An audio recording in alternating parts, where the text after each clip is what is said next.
Hi, this is Xochitl Carillas We Never Settle. My topic for today is going to be divorce and how it affects the children. First and foremost, for whatever the divorce is, whatever the reasons are that the divorce is happening, be very mindful of explaining that to your kids. Whether it was infidelity, financial issues, or just differences, be very mindful of discussing this with your kids. Yes, your kids should know why the divorce happened, but not the details of it. Be very careful with speaking ill of your spouse to your children. This is not something that is going to be it's going to be an advantage for you. So respect the spouse. You chose the spouse. The kid didn't choose the parent, the dad or the mom. The parents did. So you chose for that guy to be the kid's dad.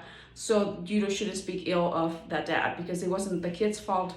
In this case, it was your fault. So as bad as that sounds, but it's true. So be very mindful of that because that kid is still looking up to that parent or to that mom or to that dad.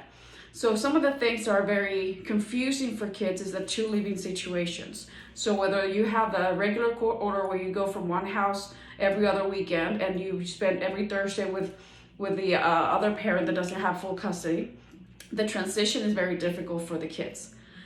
Some of the things that you see is the difficulty between going from one home to the other.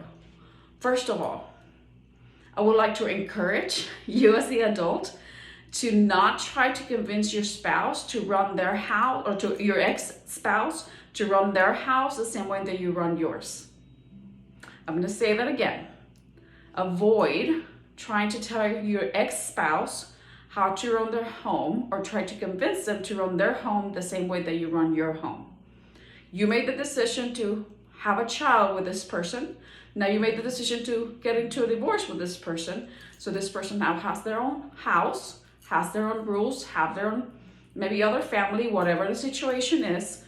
But you are the queen or the king of your own home. So arguing about how they should run things, what they should feed the kids when they're with them, when they're with that person, with your ex-spouse, what time they should go to. I hate to say it, but you kind of gave up those rights when you chose to get into a divorce. Now, what you can do is you can have control of what happens in your home.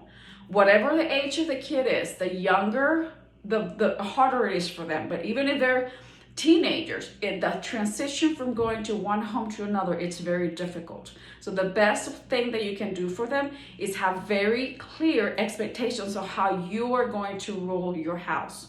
You negotiate with them. You just tell them, this is in my house.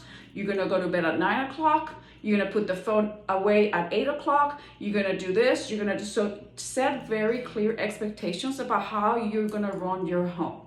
However, that your ex-spouse run their house, that's up to them. So that's gonna make it a world of difference. A lot of the clients that I see from divorced parents, the transitions are what makes it hard for them, makes it confusing. Like I said, even if they're teenagers, it's hard for them to go from one place to another because they don't have clear expectations from the household. So that's one thing that you can do that can make their life easier. Try to communicate with your ex-spouse, even if it's for the kid's sake. If you inside you wanna, punch him in the face or do something like slash your tires or whatever, keep it in your head. But for the kid's sake, make sure that you have good communication about the kid, about what's happening, about when you're getting them, about the calendar, about this, about that, not about how they should run the kid, not about how they should run the house, it's you and it's that other person. I hope this was helpful. Thank you very much for listening.